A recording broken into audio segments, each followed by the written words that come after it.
আপনারা দেখছেন এসটিভি বাংলা।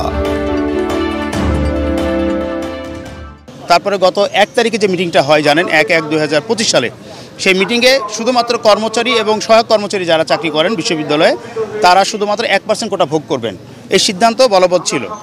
ইতিমধ্যে আমরা দেখলাম গত 2 তারিখে, আপনারা জানেন যে গত 2 তারিখে আমরা যখন অফিসে ঢুকি, তারপরে কতিপয় ছাত্র ভাইরা আমাদের এবং বহিরাগতরা আমাদের যারা প্রশাসন ভবনে আমরা চাকরি করি প্রায় 250 মানুষকে জিম্মি করে এবং সেটা রাতভর চলে।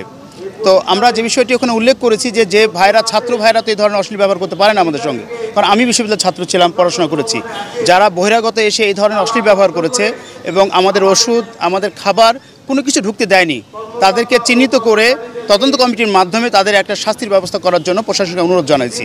পাশাপাশি আরেকটি কথা বলতে চাই যে এই যে কোটা, এই কোটার বিরুদ্ধে আন্দোলন করে আজকে স্বাধীনতা লাভ করেছি আমরা সকলেই।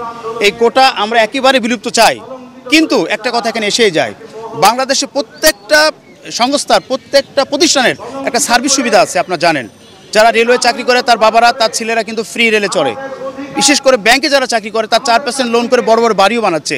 এখানে কোনো আন্দোলন হচ্ছে না। আর্মি বিশ্ববিদ্যালয়ে আমার মেয়ে পরীক্ষা দিয়েছে এবার, তারাও এখানে কোটা 43% কোটা রয়েছে। তা আমি বলতে চাই, প্রাতিষ্ঠানিক যে সুবিধাটা এই পুনর্বহাল করার জন্য আমি প্রশাসনকে অনুরোধের জন্য এই আন্দোলনটা করছি আমরা।